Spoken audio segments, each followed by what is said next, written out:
Hello everyone, welcome to this wonderful chapter moving charge and magnetism. तो यहाँ पे इस वीडियो में हम देखेंगे बायोट-सेवर्ट्स लॉ के बारे में। लास्ट वीडियो में हमने इंट्रोडक्शन बताया था और साथ ही साथ एक मूविंग चार्ज के वजह से मैग्नेटिक फील्ड कितना होगा उसका फार्मूला भी हमने डिराइव किया था। और वो फार्मूला कुछ इस तरह का था कि यदि एक चार्ज मूव कर रहा है, suppose we have a small charge q and it is moving with velocity v, तो एट अ डिस्टेंस r यदि आपसे पूछा what is the magnetic field इस पॉइंट पे, और ये वाला एंगल है that is theta. Theta is the angle between velocity vector and radius vector. तो इस पॉइंट पे मैग्नेटिक फील्ड का वैल्यू हमने लिखा था b equal to mu naught by 4 pi, और क्या था sir, q into v cross are by are Q. ये था general formula for the magnetic field at any point P। इस पॉइंट पे मान लेते हैं ये पॉइंट P है, तो मैग्नेटिक फील्ड का वेक्टर के फॉर्म में ये फार्मूला हमने लिखा था और इसका हमने स्केलर फॉर्म और कुछ स्पेशल केसेस भी बताए थे। आज हम देखेंगे कि किसी वायर में यदि करंट फ्लो हो रहा है, suppose this is the wire, और इसमें करंट यदि फ्लो हो रहा है I, तो इस वायर में करंट के वजह से किसी भी डिस्टेंस r पे, यानी वायर से मान लेते हैं ये r डिस्टेंस पे, यहाँ पर मैग्नेटिक फील्ड कितना होगा। यानी पहले चार्ज के वजह से हमने मैग्नेटिक फील्ड निकाला था और इस वीडियो में हम देखने वाले हैं कि करंट के वजह से, किसी वायर में जो करंट है तो करंट के वजह से मैग्नेटिक फील्ड कितना होगा। और इसी कहानी को बताया था दो साइंटिस्ट ने मिलके, एक था बायो और दूसरा था सेवर्ट्स। तो इसलिए दोनों के नाम पर लॉ का नाम हो गया बायोट-सेवर्ट्स लॉ। तो बायोट-सेवर्ट्स लॉ बेसिकली क्या बताता है, the magnetic field due to current carrying wire या करंट कैरिंग एलिमेंट बोल सकते हैं। एलिमेंट स्ट्रेट वायर हो सकता है, सर्कुलर वायर हो सकता है, कुछ भी हो सकते हैं। तो बायोट-सेवर्ट्स लॉ के बारे में देखने वाले हैं। तो आज का टॉपिक है बायोट, BIOT लिखते हैं बट टी साइलेंस रहता है। तो पढ़ते हैं बायोट-सेवर्ट्स लॉ। ओके, अब ये लॉ क्या बताता है कि किसी भी करंट कैरिंग वायर के वजह से किसी डिस्टेंस r पे मैग्नेटिक फील्ड कितना होगा। तो स्टेटमेंट को पहले देखते हैं, बायोट-सेवर्ट्स लॉ क्या है सर। तो बायोट-सेवर्ट ने बेसिकली करंट कैरिंग वायर का एक छोटे से सेगमेंट की वजह से छोटा सा फील्ड बताया। क्या बताया सर, फिर से बोल रहे हैं। बायोट ने बोला मान लेते हैं ये एक वायर है और इसमें करंट फ्लो हो रहा है। ओके, तो वायर में बहुत सारे चार्ज रहेंगे, इनफाइनाइट नंबर ऑफ इलेक्ट्रॉन रहेगा। तो सबके वजह से यदि हम किसी भी पॉइंट पे निकालना चाहते हैं मैग्नेटिक फील्ड तो अलग अलग होगा। जैसे एग्जांपल के लिए हम लोग को इस वायर से मान लेते हैं r डिस्टेंस, इस पॉइंट पे हमको मैग्नेटिक फील्ड निकालना है, ठीक है, और ये डिस्टेंस है r। तो इस वायर में जो करंट फ्लो हो रहा है, मान लेते हैं करंट है I। ओके, तो इस I करंट के वजह से, यानी वायर में जो करंट है इसके वजह से इस P पॉइंट पे, ये पॉइंट है P, कितना मैग्नेटिक फील्ड होगा वो फाइंड करना है। तो बायोट ने बेसिकली क्या बोला कि हर पॉइंट जो है वायर का, जो यहाँ पे है, इस वायर में कुछ जो करंट फ्लो हो रहा है वो इलेक्ट्रॉन की वजह से हो रहा है। तो इलेक्ट्रॉन मतलब चार्ज, यानी इस चार्ज का डिस्टेंस इस पॉइंट से अलग है, इस चार्ज का डिस्टेंस इस पॉइंट से अलग है, इस चार्ज का, यानी हर इलेक्ट्रॉन जो कि इस वायर में है वो अलग अलग डिस्टेंस पे हो सकता है। बट ये डिस्टेंस सेम भी हो सकता है यदि मान लो सर्कल में घूम रहा है, यदि मान ले सर्कुलर वायर है और उसमें करंट फ्लो हो रहा है और सेंटर पे पूछा है मैग्नेटिक फील्ड, तो हर इलेक्ट्रॉन का डिस्टेंस, यानी हर एक का डिस्टेंस जो है वो रेडियस के बराबर है। बट इस केस में जनरलाइज करने के लिए बायो ने बेसिकली क्या बोला कि हम टोटल वायर में करंट की वजह से टोटल मैग्नेटिक फील्ड अभी नहीं बता रहे हैं। तो उसने अपने लॉ में बताया कि वायर का हम एक छोटा सा सेगमेंट कंसिडर कर लेंगे। सेगमेंट मतलब छोटा सा लेंथ कंसिडर कर लें। तो मान लेते हैं यहाँ से लेकर यहाँ तक, ये इतना बड़ा नहीं है बट समझने के लिए डायग्राम आपको दिखे इसलिए हमने इतना बड़ा एज्यूम किया है। ओके, तो छोटे से एलिमेंट, अच्छा इस एलिमेंट का डायरेक्शन क्या होगा, तो यहाँ से यहाँ तक मान लेते हैं ये जो एलिमेंट है इसका लेंथ है DL। L मतलब लेंथ होता है और छोटा सा लेंथ चाहिए इसलिए DL लिखें। अच्छा, इसमें करंट ऊपर जा रहा है तो ये एक वेक्टर बन जाएगा और इसका डायरेक्शन करंट के डायरेक्शन में होगा। सो दिस इज अ वेक्टर। अब बायोट ने बेसिकली बोला कि ये एक छोटा सा लेंथ है जिसका लेंथ है DL और इसमें करंट ऊपर जा रहा है इसलिए वेक्टर का डायरेक्शन किधर है, ऊपर। तो I इंटू DL को मल्टीप्लाई कर दो, किसको मल्टीप्लाई कर दो, I इंटू DL, और DL क्या है, वेक्टर क्वांटिटी। तो I इंटू DL एक वेक्टर बन गया। और इस पूरे वेक्टर का नाम रखा उसने करंट एलिमेंट। क्या नाम रखा sir? I into D L का नाम रखा क्या? This is current element. Clear है? ये नाम रखा उसने।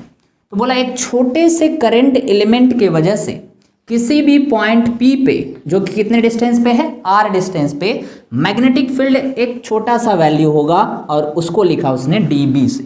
यानी वो टोटल वायर में करंट की वजह से टोटल मैग्नेटिक फील्ड होगा P पॉइंट पे।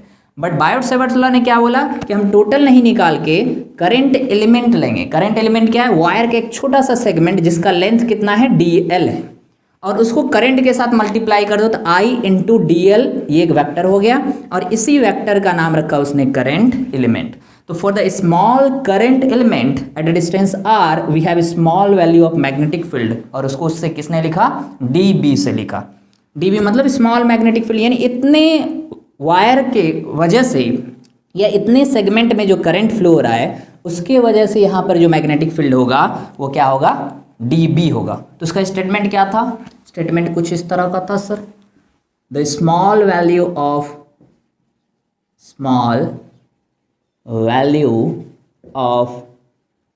Magnetic field,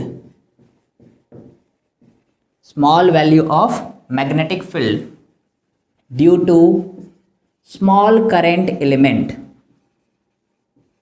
small current element is given as, कितना बताया, और उसी का उसने फिर वैल्यू लिखा। इसको थोड़ा छोटा कर देते हैं सर, वायर को, करंट ऊपर जा रहे, कितना करंट है? I। ओके, तो ये वैल्यू उसने बताया। dB की वैल्यू कितना होगा? तो dB को वेक्टर फॉर्म में लिखा, जैसे चार्ज की वजह से हमने मैग्नेटिक फील्ड वेक्टर के फॉर्म में लिखा था, यहाँ भी dB यानी small value of magnetic field at this point vector form में लिख रहे हैं। और ये कितना होगा? ये होगा mu naught by 4 pi I, और ये हो जाएगा DL cross R by RQ। अब ये फार्मूला आया कहाँ से? ये कैसे लिखा बायोट ने? तो बेसिकली लास्ट जो फार्मूला था उसी को थोड़ा सिंप्लीफाई करके लिखा है। कैसे लिखा है थोड़ा हम समझने की कोशिश करते हैं। चार्ज के वजह से मैग्नेटिक फील्ड कितना लिखा था? चार्ज की वजह से magnetic field B equal to था, जैसे कोई एक चार्ज Q है, V वेलोसिटी से मूव कर रहा है, तो उसका फार्मूला था म्यू नॉट बाई 4 पाई, यहाँ पे था Q, और ये था V क्रॉस R बाई क्या था? RQ। हम बता रहे हैं कि ये फार्मूला कहाँ से आया। ओके, अब देखो थोड़ा ध्यान से दे देखो तो टोटल वायर में बहुत सारे चार्ज हैं, तो हम केवल इतने चार्ज की वजह, यानी इतने वायर में इतना लेंथ में जितना इलेक्ट्रॉन है उसके वजह से कितना होगा? तो छोटे से वायर में छोटा सा चार्ज होगा, तो चार्ज को उसने लिखा DQ, क्योंकि छोटे से सेगमेंट में चार्ज क्या होगा? DQ होगा, और उसकी वजह से मैग्नेटिक फील्ड स्मॉल होगा, इसलिए DB लिखा। अब वेलोसिटी को क्या लिखोगे? तो ऑब्वियसली सर वेलोसिटी को क्या लिखते हैं? DL बाई dt लिखेंगे, तो ये हो जाएगा DQ, और वेलोसिटी को लिखने वाले हैं क्या?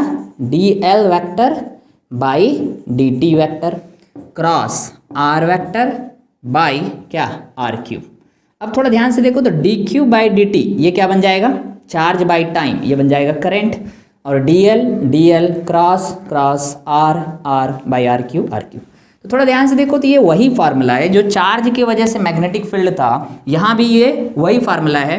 बेसिकली वेलोसिटी को क्या लिख दिया? DL बाई dt, और DQ बाई dt क्या बन गया? करंट बन गया। तो ये चार्ज के फार्मूले से ही बेसिकली आया है। But this is the small value of magnetic field due to small current element. Okay, अच्छा इसका मैग्नीट्यूड के फॉर्म में कितना होगा सर? केवल यदि वैल्यू लिखेंगे, ये तो वेक्टर फॉर्म में हो गया, तो मैग्नीट्यूड कितना होगा इसका बताओ सर? मैग्नीट्यूड तो क्या हो जाएगा? Mu naught by 4 pi, I को I रहने दो सर। अच्छा, A क्रॉस B को क्या लिखते हो आप? AB sine theta. तो DL क्रॉस R को क्या लिखोगे? DL R into sine theta.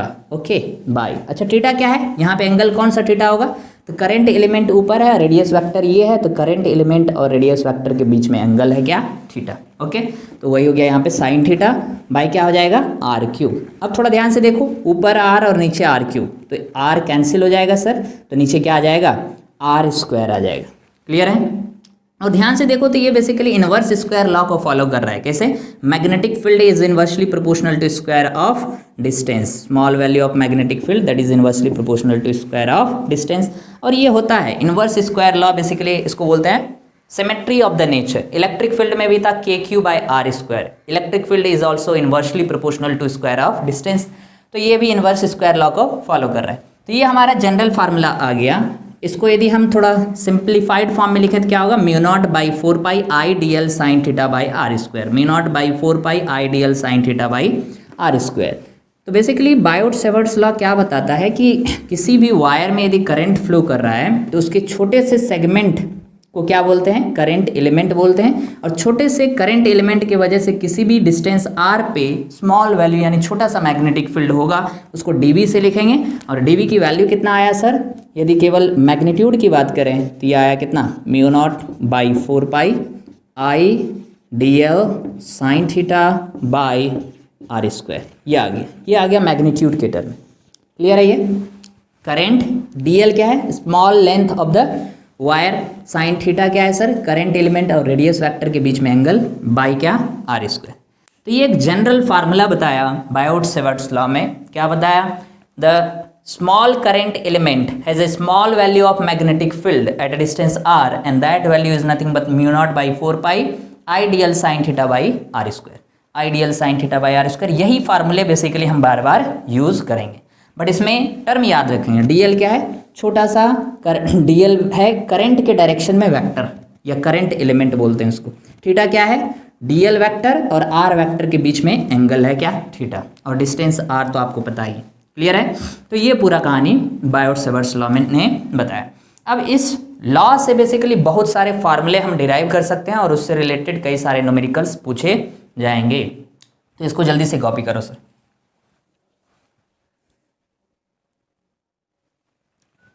अब बात आता है डायरेक्शन का। तो डायरेक्शन हम कैसे निकालेंगे, तो डायरेक्शन के लिए जो पहले रूल था अभी भी वही रूल रहेगा।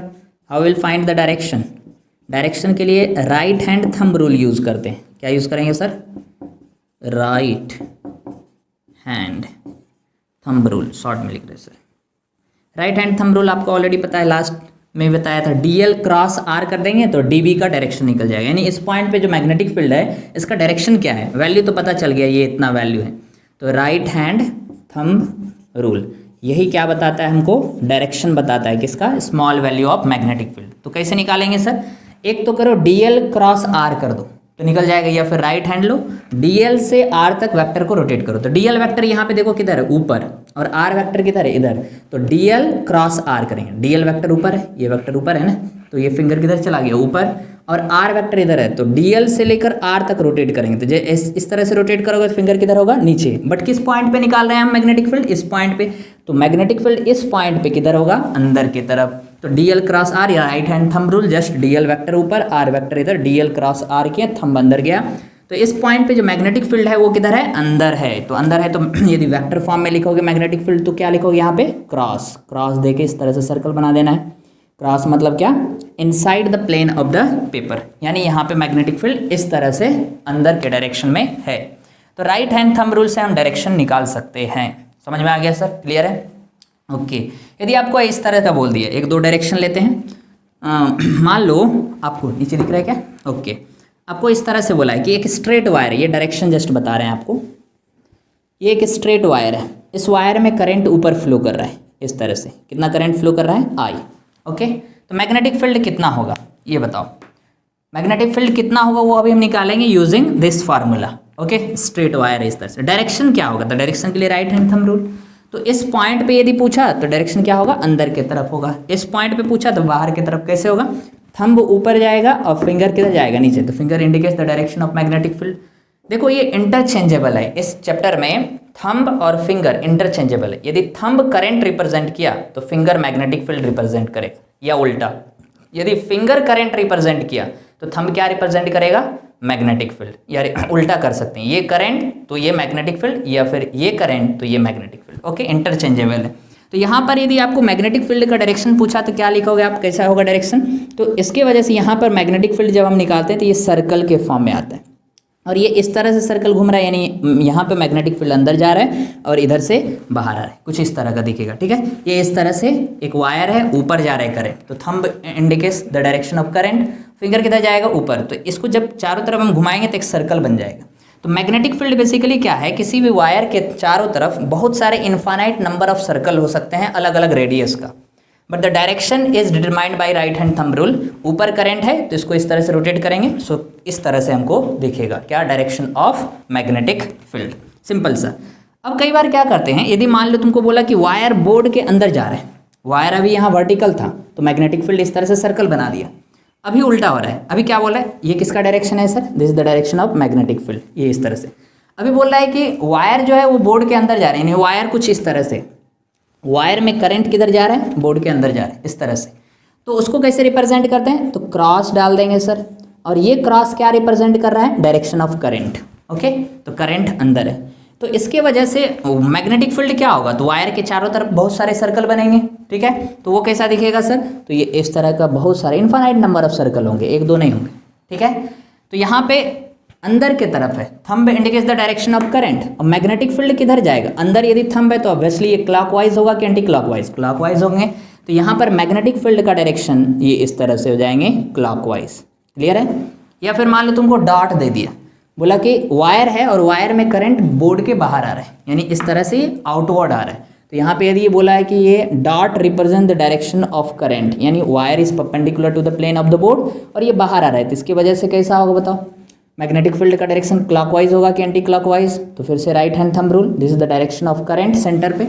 ओके, तो बताओ इस बार थंब क्या है, बाहर, क्योंकि करंट क्या आ रहा है, बाहर आ रहा है। तो थंब यदि बाहर है तो क्या होगा, डायरेक्शन एंटी क्लॉकवाइज, यानी ये इस तरह से वायर है और इसके चारों तरफ बहुत सारे क्या होंगे, मैग्नेटिक फील्ड का डायरेक्शन होगा। तो डायरेक्शन कुछ इस तरह का एंटी क्लॉकवाइज डायरेक्शन में दिखेगा। This is the direction of what, magnetic field. Interchangeable है, समझ में आया। यदि थंब रिप्रेजेंट कर रहा है करंट तो फिंगर रिप्रेजेंट करेगा मैग्नेटिक फील्ड, या फिर उल्टा, यदि थंब रिप्रेजेंट कर रहा है मैग्नेटिक फील्ड तो फिंगर रिप्रेजेंट करेगा क्या, करंट। तो ये डायरेक्शन का पूरा कहानी था, direction of the magnetic field due to current carrying element. Clear है, प्रिंट करो, आगे बढ़ते हैं सर। तो अब हम इसका ये जो फार्मूला है ये एग्जैक्ट वैल्यू नहीं बता रहा है, एग्जैक्ट मतलब टोटल वायर में टोटल करंट की वजह से टोटल मैग्नेटिक फील्ड नहीं बता रहा, ये वायर के एक स्मॉल सेगमेंट में छोटा सा करंट एलिमेंट जो है उसके वजह से छोटा सा मैग्नेटिक फील्ड बताया। तो अब हम निकालेंगे total magnetic field due to total current in a wire कितना होगा, ठीक है। तो एक स्पेशल केसेस देखेंगे आज, और उससे रिलेटेड हो सकता है कुछ न्यूमेरिकल्स भी देखेंगे। सो नेक्स्ट टॉपिक है magnetic field due to straight current carrying conductor, यानी एक वायर है, स्ट्रेट वायर है, सर्कुलर वायर भी आएंगे, अभी क्या है, स्ट्रेट वायर। स्ट्रेट वायर में करंट फ्लो हो रहा है और उसकी वजह से मैग्नेटिक फील्ड हमको फाइंड करना है। So we need to find the value of magnetic field, किसकी वजह से sir, due to straight current carrying conductor, हम ट्रिपल सी लिख रहे हैं, या फिर करंट कैरिंग वायर भी आप लिख सकते हो। ओके, स्ट्रेट वायर है, उसी को वायर को बोलते हैं current carrying conductor. So magnetic field due to straight current carrying conductor. तो हम एक स्ट्रेट वायर ले रहे हैं, यानी क्वेश्चन को पहले समझते हैं क्वेश्चन क्या है। ये इस तरह का एक स्ट्रेट वायर है, ओके। इस वायर की वजह से आपको बोला है इस पॉइंट पे मैग्नेटिक फील्ड कितना होगा, this is the point, okay. इस पॉइंट पे इस वायर की वजह से मैग्नेटिक फील्ड कितना होगा, और इसमें करंट ऊपर जा रहा है, this is the current. Current कितना है सर, वायर में आई करंट, ओके। आपका ये जो पी पॉइंट है, इस पी पॉइंट का डिस्टेंस दिया हुआ है, यानी ये डिस्टेंस है कैपिटल आर, थोड़ा ध्यान से इसको समझने का, यानी वायर से कैपिटल आर डिस्टेंस, और ये परपेंडिकुलर डिस्टेंस है, इसका मतलब ये हो गया 90 डिग्री। क्लियर है। अच्छा, वायर का दो एंड है, एक ये वाला एंड और दूसरा ये नीचे वाला एंड, ओके। तो दोनों एंड को बेसिकली एंगल के टर्म में दिया हुआ है, यानी लेंथ नहीं दिया हुआ है। बेसिकली वायर के लेंथ को दो तरह से देख सकते हैं, एक तो यहाँ से यहाँ लेंथ दे देगा, दूसरा यहाँ पे जो दिया हुआ है यहाँ ये एंगल के टर्म में दिया हुआ है, यानी ये एंगल कुछ इस तरह से दिया हुआ है। एक ऊपर है और ये हमारा नीचे का सेगमेंट, ओके। थोड़ा स्ट्रेट देखते हैं, सर स्ट्रेट बनाओ।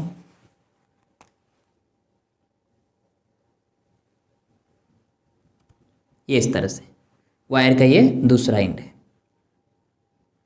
तो आपको बेसिकली एंगल के टर्म में लेंथ दिया हुआ है, ये टोटल एंगल जो ऊपर एंगल दिख रहा है, दिस एंगल इज, ऊपर का एंगल है बीटा और नीचे का जो एंगल है this total angle is alpha, है क्या। तो बेसिकली वायर का लेंथ नहीं देके क्या दिया हुआ है कि पी पॉइंट से ऊपर वाला एंड कितने एंगल पे है, ये है बीटा एंड पे, बीटा एंगल पे, और नीचे वाला एंड कितने एंगल पे है, ये है अल्फा एंगल। क्लियर है।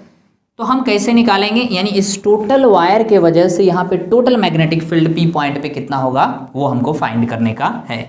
तो वो फाइंड करने के लिए अभी हम थोड़ा सा यहाँ पर बायोट-सेवर्ट्स लॉ लगाने के लिए एक छोटा सा सेगमेंट कंसिडर करेंगे। तो सेगमेंट कैसे कंसिडर करेंगे, छोटा सा सेगमेंट यानी डीएल कंसिडर करना है। तो हम क्या कर रहे हैं, सेंटर से थोड़ा ऊपर जा रहे हैं, यानी सेंटर से वाई डिस्टेंस पे मान लो ऊपर गए। ओके, सेंटर मतलब इस पॉइंट से हम कितना ऊपर गए, वाई डिस्टेंस ऊपर गए। वाई डिस्टेंस पे जाके डी वाई लेंथ कंसिडर किए, यानी वाई डिस्टेंस पे गए और वाई के बाद कितना सेगमेंट कंसिडर किए, सेगमेंट का लेंथ कितना है, ये डी वाई लेंथ कंसिडर किए, ये यहाँ से लेकर यहाँ तक का लेंथ है। ओके, वाई डिस्टेंस पे जाके डी वाई लेंथ का एक सेगमेंट कंसिडर किए। अब थोड़ा ध्यान से देखो तो ये सेगमेंट बन गया क्या, करेंट एलिमेंट, और इसका वेक्टर किधर होगा, ऊपर की तरफ होगा। ये करेंट एलिमेंट दिख रहा है सर आपको, क्लियर है। अब इसके कॉरेस्पॉन्डिंग छोटे से करंट एलिमेंट के कॉरेस्पॉन्डिंग एक छोटा सा एंगल बनेगा पी पॉइंट पे, थोड़ा सा क्रिटिकल है, ध्यान से समझते रहिए। तो यहाँ से पी पॉइंट को पहले कनेक्ट कर रहे हैं, तो यहाँ से ये पी पॉइंट कनेक्ट हो गया। ओके, यहाँ से भी पी पॉइंट को कनेक्ट करो तो ये भी एक कनेक्ट हो गया, क्लियर है।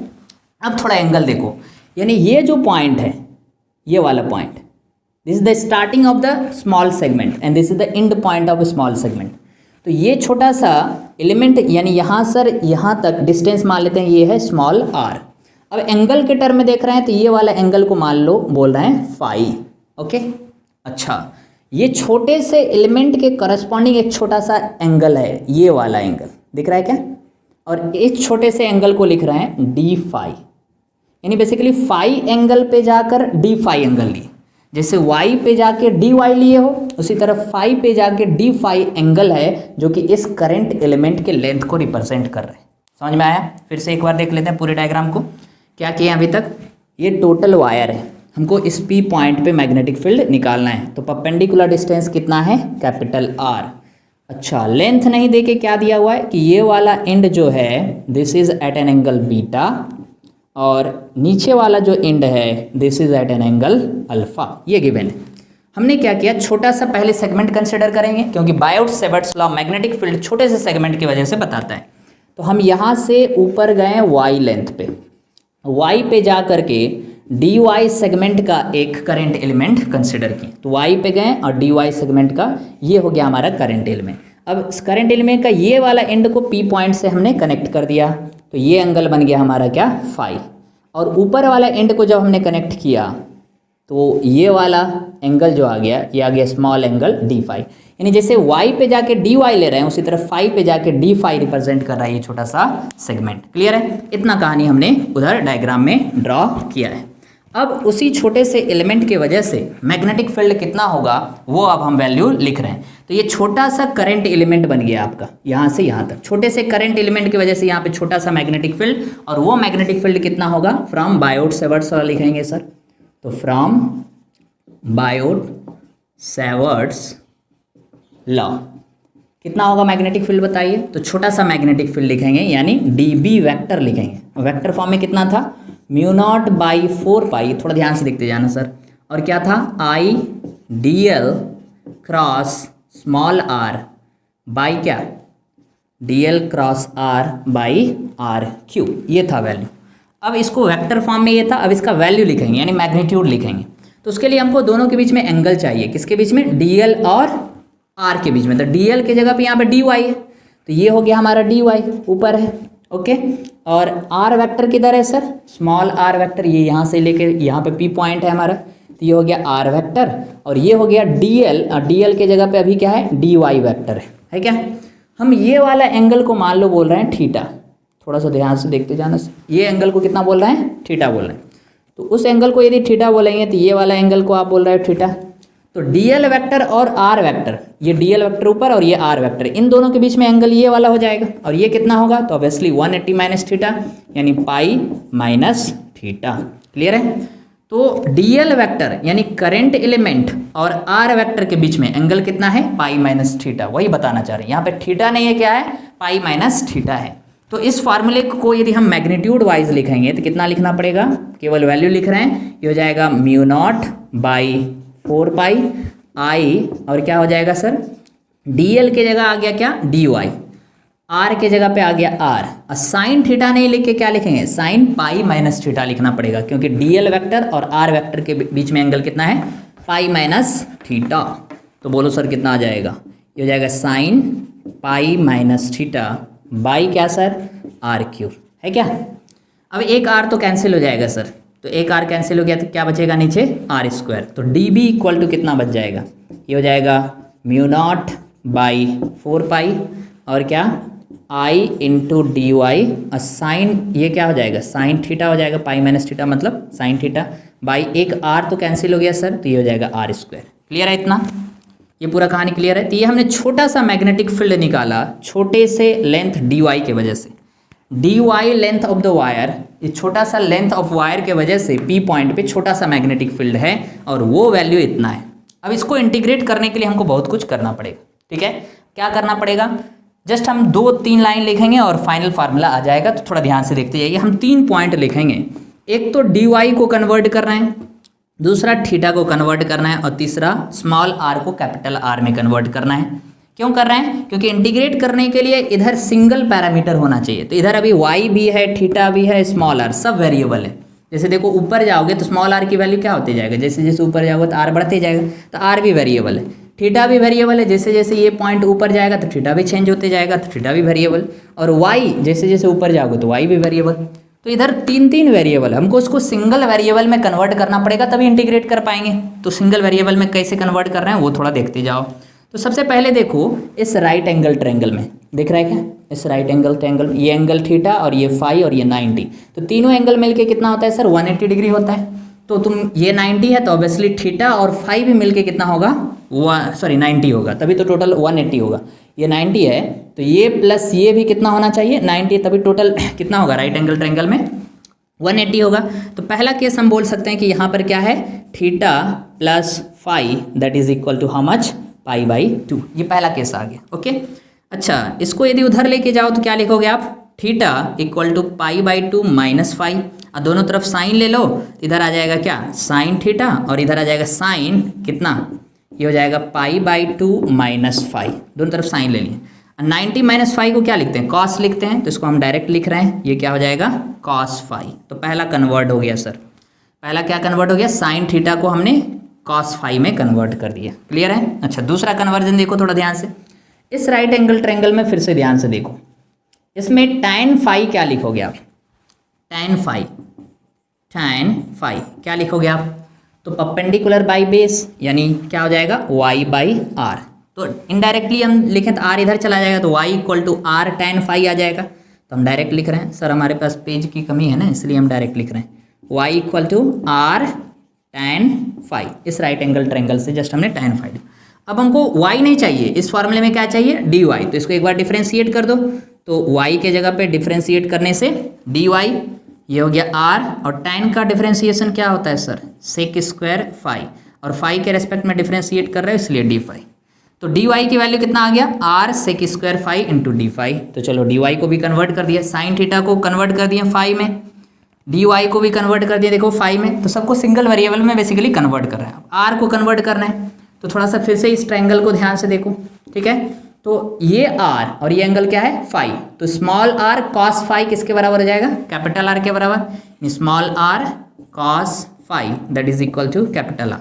तो स्मॉल r इक्वल टू कितने आ जाएंगे सर, r बाई क्या, cos फाई। तो ये हमने बेसिकली कन्वर्ट कर दिया, किसको किसको कन्वर्ट किया, dy को कन्वर्ट कर दिया, तो dy इक्वल टू फाई के टर्म में आ गया, साइन थीटा को कन्वर्ट कर दिया फाई के टर्म में आ गया, और स्मॉल r को भी कन्वर्ट कर दिया फाई के टर्म में। तो ध्यान से देखो, तो पहले 3 वेरिएबल था बट सबको हमने सिंगल वेरिएबल यानी फाई में कन्वर्ट कर दिया। राइट साइड में देखो तो केवल क्या है, वेरिएबल फाई है क्या।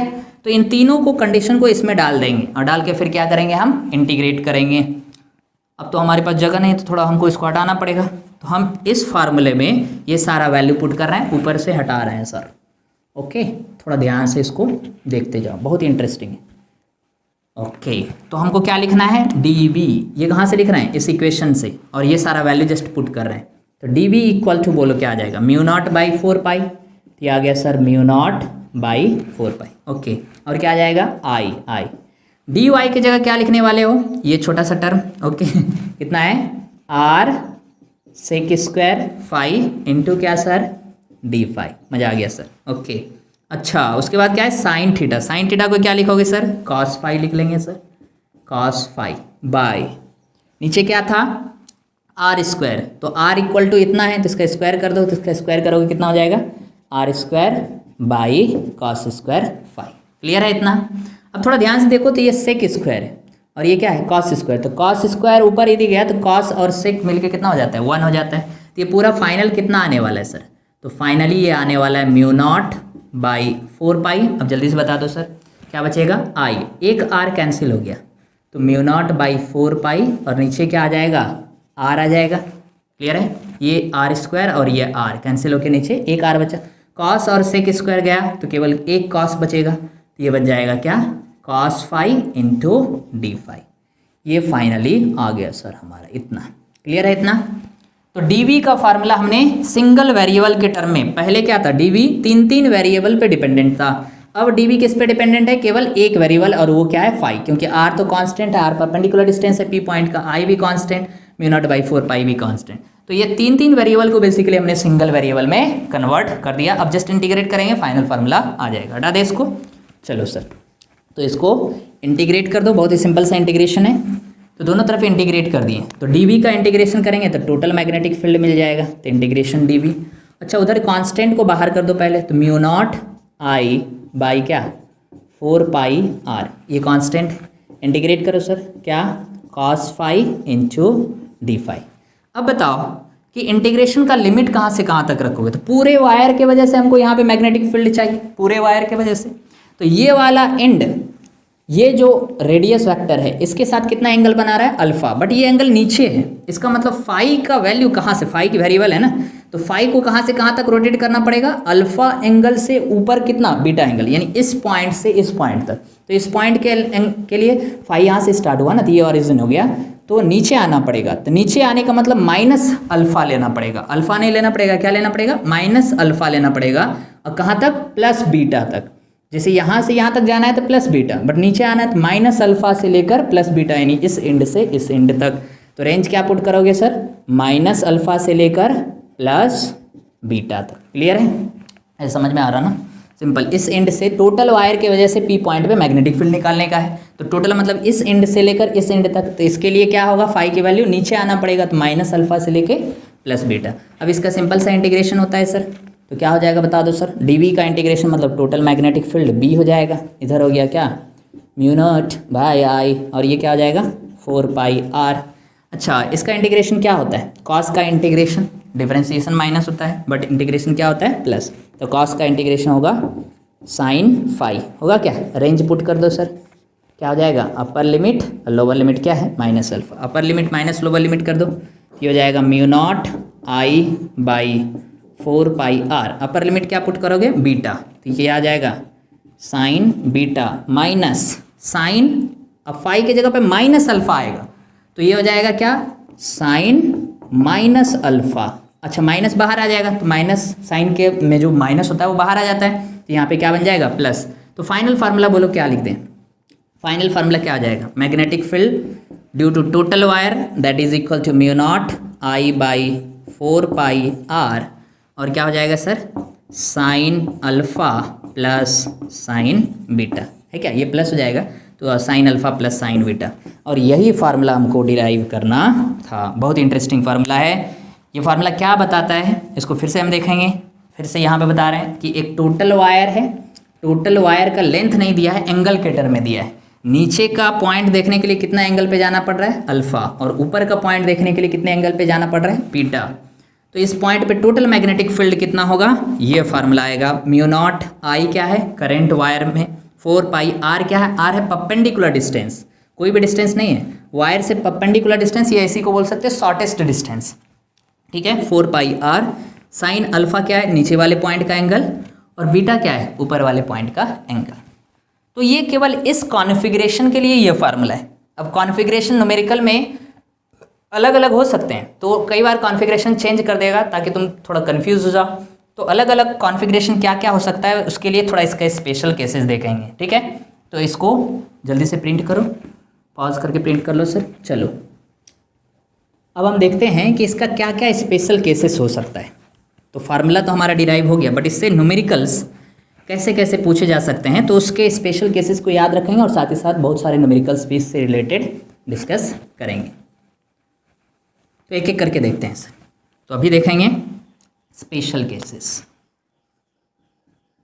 Special cases, okay. अच्छा, केस किसका देख रहे हैं सर? Special case. हमारे जनरल फार्मूला क्या है? जनरल फार्मूला हमारे ये यहाँ पे जनरल फार्मूला लिख दे रहे हैं। B इक्वल टू कितना आया? Mu naught I by 4 pi capital R और क्या sign alpha plus sine beta, है क्या? ये है हमारा जनरल फार्मूला। बट ये फार्मूला किसके लिए है, थोड़ा ध्यान से समझो। ये फार्मूला है कि एक वायर है, वायर में करंट फ्लो कर रहा है ऊपर की तरफ, ओके। इस वायर से परपेंडिकुलर डिस्टेंस R पे एक P पॉइंट है, इस पॉइंट पे हमको मैग्नेटिक फील्ड निकालना है। और इस वायर का लेंथ नहीं देके क्या दिया हुआ है, एंगल के टर्म में लेंथ दिया हुआ है। यानी नीचे यदि नीचे का पॉइंट देखेंगे तो ये एंगल है कितना, अल्फ़ा, और ऊपर का देखेंगे तो ऊपर के लिए ये वाला एंगल कितना है सर, बीटा, है क्या? This angle is beta. तो इस सिचुएशन में इस पॉइंट पे मैग्नेटिक फील्ड हमको दिया हुआ है और वो वैल्यू ये वाला है। क्लियर है? वायर में करंट कितना फ्लो कर रहा है, I। तो एंड पॉइंट नीचे है एंगल अल्फा, ऊपर एंगल है बीटा। तो ये फार्मूला हमारा दिया हुआ है। ये कॉन्फ़िगरेशन है या ये सिचुएशन है स्ट्रेट वायर के वजह से एट ए परपेंडिकुलर डिस्टेंस कितना, R पे, इस पॉइंट पे मैग्नेटिक फील्ड इतना होगा। डायरेक्शन कैसे निकालेंगे? तो डायरेक्शन के लिए राइट हैंड थंब रूल। तो thumb indicates the direction of current. तो करंट का डायरेक्शन ऊपर है, तो इस पॉइंट पे फिंगर किधर जा रहा है, अंदर।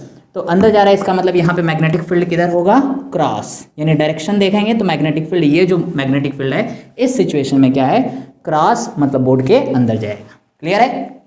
ये हो गया direction. So this is the general case. अब स्पेशल केसेस क्या क्या पूछे जा सकते हैं, तो पहले केस पे फोकस करते हैं, केस नंबर 1। ठीक है, पहला केस क्या होगा? तो हमको बोला है कि वायर जो है वो इनफाइनाइट वायर है, ठीक है, और ये जो पॉइंट हमने लिया था this is the P point, okay. तो हमको बोला है P is at mid point for infinite wire. Infinite wire. अब थोड़ा इसका मतलब समझते हैं। ये जो हमने केसेस लिया ये क्या है, यानी P जो है वो मिड पॉइंट पे है और साथ ही साथ वायर क्या है, इनफाइनाइट वायर है। कुछ इस तरह का सिचुएशन है, थोड़ा ध्यान से इसको समझिए। ये एक वायर है, ओके। इनफाइनाइट वायर मतलब इसका लेंथ बहुत ज़्यादा है, ऊपर भी और नीचे भी। तो डॉट डॉट मतलब इन्फिनिटी तक जा रहा है और नीचे भी dot dot means up to infinity जा रहा है। और आपको बोला है at a distance capital R इस पॉइंट पे मैग्नेटिक फील्ड बताओ। तो ये हो गया हमारा P पॉइंट, बट P किधर है, इस वायर के मिड पॉइंट पे, ओके। ये टोटल वायर उसके मिड पॉइंट पे, तो वही लिखा है P is at mid point for किसके लिए, इनफाइनाइट वायर। यानी वायर का लेंथ बहुत ही ज़्यादा है, इन्फिनिटी, ऊपर भी अप टू इन्फिनिटी और नीचे भी अप टू इन्फिनिटी। तो पहला केस, ऐसे सिचुएशन में हमको एंगल फाइंड करना है सर। क्या फाइंड करना है, क्योंकि इस फार्मूले में क्या लगने वाला है, अल्फा और बीटा। तो जब भी इनफाइनाइट वायर हुआ तो इस पॉइंट से यदि देखो तो ऊपर जाएगा। तो वायर यदि इतना छोटा रहता तो अल्फ़ा और बीटा कुछ इस तरह से दिखता आपको, ये अल्फ़ा और ये बीटा। थोड़ा और बड़ा कर दो तो देखो अल्फ़ा का एंगल और बड़ा हो गया, थोड़ा और नीचे कर दो तो अल्फ़ा और बड़ा हो गया, ठीक है। तो इस तरह से यदि तुमसे बोला जाए कि इनफाइनाइट लेंथ है, तो इनफाइनाइट लेंथ होते थे मैक्सिमम कितना हो जाएगा, तो ये जो है ये ऑलमोस्ट स्ट्रेट हो जाएगा और अल्फ़ा की वैल्यू जो है वो कितना हो जाएगा, 90 डिग्री। उसी तरह ऊपर भी ये ऊपर बढ़ते जा रहा है इस तरह से, तो बीटा की वैल्यू भी बढ़ते जाएगा और बढ़ते जाएगा। तो इन्फिनिटी तक जाते जाते बीटा की वैल्यू भी कितना हो जाएगा, 90 हो जाएगा। तो यदि P मिड पॉइंट पे है, ऊपर भी इन्फिनिटी नीचे भी इनफाइनाइट लेंथ है, तो alpha as well as beta दोनों कितने हो जाएंगे, ऑलमोस्ट 90 डिग्री के बराबर हो जाएंगे। क्लियर है? तो ऐसे सिचुएशन में हमको इस फार्मूले में क्या पुट करना है, alpha is equal to beta and both is equal to 90 डिग्री, दैट इज π/2। क्लियर है? तो इसमें जाके आप अल्फ़ा की वैल्यू और बीटा की वैल्यू कितना डाल दो, 90। तो साइन अल्फा 90 और साइन बीटा भी 90, तो 90 कितना हो जाएगा साइन 91 और ये 1 तो 2 हो जाएगा। तो 1 + 1 ये हो गया 2 और नीचे क्या है 4, तो 4 और 2 कैंसिल होके फाइनली कितना बचेगा सर, तो B यानी टोटल मैग्नेटिक फील्ड बचेगा μ0I/2πr। क्लियर है? ये पहला केस ये याद रखें कि कोई भी यदि इनफाइनाइट वायर है और उसके मिड पॉइंट पे यदि हमसे P पॉइंट दिया हुआ है, यानी इनफाइनाइट वायर के मिड पे एक P पॉइंट है, तो यहाँ पे इस वायर में करंट है मान लो I, तो इसके वजह से टोटल मैग्नेटिक फील्ड कितना होगा μ0I/2πr। कैसे आया? ये होगा 1 और ये भी हो गया 1, साइन 90 + साइन 90, तो 1 + 1 2 हो जाएगा, 2 और 4 कैंसिल होके 2 बचेगा। तो ये आ गया फार्मूला। क्लियर है? ये पहला केस हो गया। दूसरा केसेस देखते हैं सर, केस नंबर 2। इस बार बोला है कि P जो है वो मिड पॉइंट पे नहीं है, P जो है वायर के एंड पॉइंट पे है। तो इस तरह से P is at end point, किसके लिए? For infinite wire. क्लियर है? वही केस है फॉर इनफाइनाइट वायर, वही केस है। इनफाइनाइट वायर है बट एंड पॉइंट पे, मिड पॉइंट पे था पहले, P कहाँ था? मिड पॉइंट, अभी एंड पॉइंट। तो इस केसेस को थोड़ा ध्यान से समझते हैं कि क्या है केसेस।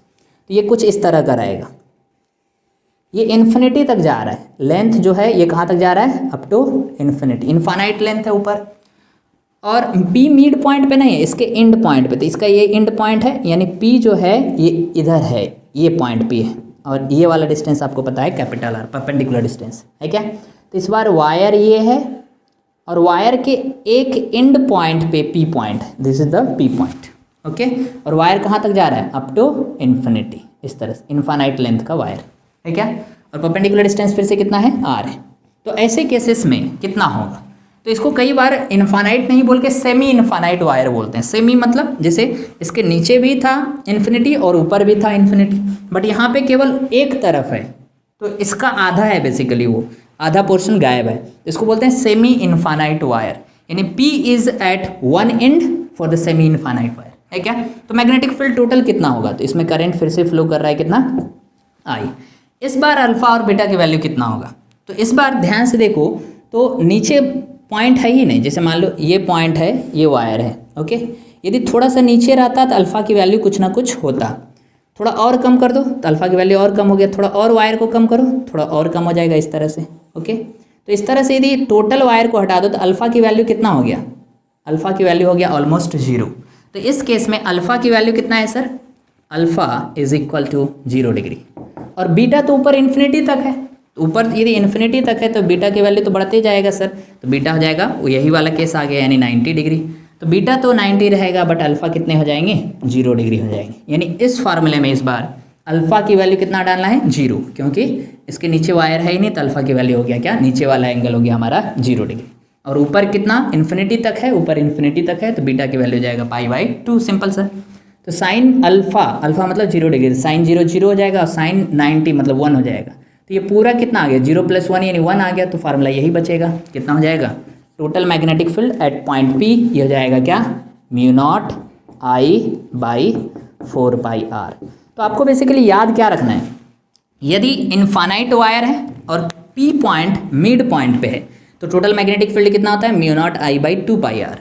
और यदि सेमी इनफाइनाइट वायर है तो कितना होता है? μ0I/4πr। तो कहाँ पे ज़्यादा होता है? मिड पॉइंट पे ज़्यादा होता है कि एंड पॉइंट पे ज़्यादा होता है? तो ऑब्वियसली जिसका डिनोमिनेटर कम उसके लिए मैग्नेटिक फील्ड ज़्यादा। तो यहाँ पे 2 है और यहाँ पे क्या है? 4, तो ये डिनोमिनेटर कम है, तो यानी मिड पॉइंट पे मैग्नेटिक फील्ड ज़्यादा होता है और एंड पॉइंट पे मैग्नेटिक फील्ड आधा होता है, ऐसे बोल सकते हो। कम तो होता है ये, बट इसका देखो इसका आधा है, इसका आधा यानी 1/2 करोगे तो ये क्या बन जाएगा? 4 बन जाएगा। तो एंड पॉइंट पे आधा और मिड पॉइंट पे ज़्यादा ऐसे आप याद रख सकते हो। ओके, तो ये हमने कुछ स्पेशल केसेस देखा फॉर द मैग्नेटिक फील्ड। अच्छा, एक और स्पेशल केसेस देखते हैं, इसको हटा दे रहे हैं क्योंकि कई बार आपको कंफ्यूज करने के लिए फार्मूला तो आपको पता रहेगा बट फार्मूला कैसे अप्लाई करना है वो आना चाहिए। ठीक है, तो एक केसेस हम दे रहे हैं, आप बताओ कि इस फार्मूले में क्या पुट करोगे आप? टोटल मैग्नेटिक फील्ड यदि निकालना है, सिंपल सा क्वेश्चन है। ओके, तो पहला आप क्वेश्चन ले रहे हैं, यही जनरल फार्मूला आपको पता है। ठीक है, आपको बोला है find the total magnetic field, sir total magnetic field at point P। Simple सा डायग्राम है, थोड़ा डायग्राम को ध्यान से समझिए। बोला ये एक वायर है, ओके, और आपको बोला है this is the P point, clear है, और ये वाला डिस्टेंस भी दिया हुआ है, this is suppose this distance is a, है क्या। तो आपसे बोला है कि वायर यहाँ से स्टार्ट नहीं हुआ, वायर यहाँ से लेकर और यहाँ तक है केवल, ओके, और इसमें करंट ऊपर जा रहा है, करंट कितना फ्लो कर रहा है, आई। बोला ये वाला एंगल है 30 डिग्री और ये टोटल एंगल है 60 डिग्री। तो पी पॉइंट पे टोटल मैग्नेटिक फील्ड कितना है वो बताने को बोला है आपको, ठीक है। वायर में करंट कितना फ्लो कर रहा है, आई, तो यहाँ से यहाँ तक फ्लो किया। पी पॉइंट पे आपसे क्या पूछ रहा है, मैग्नेटिक फील्ड, परपेंडिकुलर डिस्टेंस कितना है, तो वायर से पी पॉइंट का परपेंडिकुलर डिस्टेंस है A. So what is the total magnetic field at point P that we need to find, okay, कितना होगा बताओ। तो एंगल दिया हुआ है आपको, तो आप बताओ यहाँ पे अल्फा आप क्या पुट करोगे, अल्फा और बीटा क्या पुट करोगे यहाँ पे। तो जनरली क्या करेंगे लोग, बोलेंगे सर एक एंगल है 30 दूसरा है 60, तो अल्फा हो गया 30 और बीटा हो गया 60, बट वो गलत हो गया सर। क्यों, क्योंकि जब आपने कन्वेंशन लिया था, यानी जब जनरल फार्मूला डिराइव किया था, तो उस समय आपका अल्फा एंगल नेगेटिव में था, बट अभी अल्फा एंगल यानी जो इंड है, इसमें दो इंड है ना सर, एक ये वाला इंड और दूसरा ये, यानी एक इंड को रिप्रेजेंट करने के लिए अल्फा की वैल्यू आपको नेगेटिव लेना पड़ा था और दूसरा इंड को रिप्रेजेंट करने के लिए एंगल क्या लेना पड़ा था, पॉजिटिव, क्योंकि ये एंगल किधर है, ऊपर है, रेफरेंस लाइन से ऊपर, तो प्लस और नीचे तो माइनस लेते हैं। तो अल्फा की वैल्यू इस डेरिवेशन में बेसिकली क्या था, ये पॉइंट नीचे था, ये परपेंडिकुलर डिस्टेंस से नीचे था, इसलिए वो माइनस में था। तो यहाँ पर ये जो 30 डिग्री है, ये 30 नहीं है बेसिकली, यानी एक एंड जो है नीचे वाला एंड, इसके लिए ये नीचे रहता तो हम +30 लेते हैं अल्फा की वैल्यू, क्योंकि हमारे जनरल फार्मूला के डेरिवेशन में वो था। बट अभी के लिए 30 को क्या लेना पड़ेगा, -30। क्यों माइनस लिए समझ में आया, इसका सॉल्यूशन बताते हैं सर। यहाँ पे अल्फा की वैल्यू आपको कितना लेना पड़ेगा, -30 डिग्री, और बीटा की वैल्यू कितना लेना पड़ेगा, +60 डिग्री, क्योंकि बीटा तो कन्वेंशन के साथ मैच कर रहा है कि ऊपर था डिराइव करते समय फार्मूला, और अभी भी ये वाला एंड के लिए इस परपेंडिकुलर डिस्टेंस से ऊपर है, बट ये वाला एंड के लिए भी ऊपर है, बट हमारा डेरिवेशन में किधर था, एंगल नीचे था, इसलिए अल्फा की वैल्यू क्या लेंगे, -30 और बीटा की वैल्यू +60। अब ये जाके वहाँ पे पुट कर दो, तो मैग्नेटिक फील्ड टोटल कितना आ जाएगा एट पॉइंट पी, तो magnetic field at point P, इसको लिख रहे हैं बी, पी से, ओके, कितना होगा सर बताओ। तो μ0 I बाई बोलो सर 4πr, अच्छा वैल्यू पुट करो, साइन कितना रखोगे, 30 नहीं रखेंगे, -30, ओके, प्लस साइन कितना डिग्री, 60 डिग्री। अब जस्ट वैल्यू कैलकुलेट कर लो, तो ये हो जाएगा μ0 I बाई 4πr, वैल्यू बता दो। साइन माइनस, साइन में जो माइनस रहता है वो बाहर आ जाता है, तो ये क्या आ जाएगा, माइनस बाहर आ गया तो कितना हो जाएगा बताओ जरा, साइन 30 हाफ और प्लस कितना, sine 60 √3/2। So this is the total value of magnetic field at point P. Direction क्या होगा सर, तो डायरेक्शन तो आपको पता है, थंब ऊपर है तो यहाँ पे फिंगर किधर जाएगा, नीचे, यानी पी पॉइंट पे मैग्नेटिक फील्ड का डायरेक्शन क्या है, क्रॉस, क्रॉस मतलब बोर्ड के अंदर, सो this is inside the board, cross direction, this represents, cross मतलब क्या, इनसाइड, ओके, अंदर की तरफ। तो ये हो गया पहला क्वेश्चन, सिंपल सा क्वेश्चन था। चलो एक दो और क्वेश्चन लेते हैं सर, समझ में आ रहा है क्या। तो आपको थोड़ा ना ठंडे दिमाग से सोचना पड़ेगा, और एक बार यदि आप समझ गए तो फिर माइंड से जल्दी बाहर नहीं निकलेगा, ठीक है। सो ये हमारा जनरल फार्मूला है। एक और क्वेश्चन लेते हैं, मज़ेदार क्वेश्चन, आपको फिर से बोला है, क्वेश्चन क्या है, find the total magnetic field at O क्या है, सेंटर ऑफ एक स्क्वायर है, तो आपको इस तरह से दिया हुआ है, एक स्क्वायर है सर, स्क्वायर का बोला है साइड लेंथ है A, side length of the square is A, और इसमें करंट फ्लो हो रहा है, करंट का डायरेक्शन कुछ इस तरह से, आई करंट फ्लो हो रहा है इस तरह से वायर में, स्क्वायर फॉर्म में है वायर, और साइड लेंथ कितना है, side length of the square is A side length, okay, नीचे भी साइड लेंथ है ए। तो आपसे पूछा है कि इसके सेंटर पे मैग्नेटिक फील्ड कितना होगा, सेंटर मतलब क्या, इंटरसेक्शन ऑफ डायगोनल, तो ये एक डायगोनल है सर, इधर से थोड़ा ध्यान से देखो, और एक डायगोनल इधर से,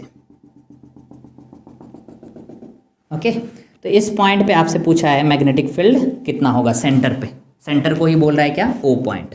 ओके, तो ओ पॉइंट पे मैग्नेटिक फील्ड कितना है वो आपको फाइंड करना है।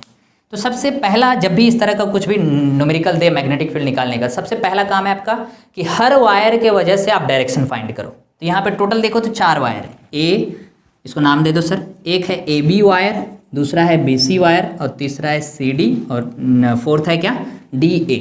तो 4 वायर के वजह से आपको बेसिकली सेंटर पे मैग्नेटिक फील्ड निकालना है। तो सबसे पहला काम है आपको डायरेक्शन फाइंड कर लो, क्लियर है। अब हर वायर का लेंथ और हर वायर में करंट सेम है, तो यूनिफॉर्म केस हो गया। तो हर एक वायर के वजह से मैग्नेटिक फील्ड भी सेम आएगा, यानी magnetic field due to wire A B, due to wire B C and due to wire C D और डी ए, वैल्यू तो सेम रहेगा, बट डायरेक्शन क्या है वो देखना जरूरी है, यानी ऐड करना है कि सब्ट्रैक्ट करना है। सेम डायरेक्शन है तो ऐड कर देंगे। तो थोड़ा ध्यान से देखो, तो इसमें ऊपर जा रहा है तो फिंगर किधर जाएगा, सेंटर पे, इस पॉइंट पे फिंगर किधर जा रहा है, नीचे।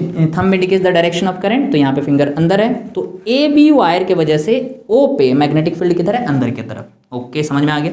बी सी वायर के वजह से किधर होगा, तो this represent the direction, thumb represent the direction of current, तो इधर है, और फिंगर फिर से किधर जा रहा है, अंदर, तो उसके वजह से भी मैग्नेटिक फील्ड किधर है, अंदर। अच्छा, इसके वजह से किधर होगा, तो यहाँ पे नीचे आ रहा है, तो थंब किधर है, नीचे, तो थंब यदि नीचे तो फिंगर फिर से किधर जाएगा, अंदर, तो उसके वजह से मैग्नेटिक फील्ड अंदर।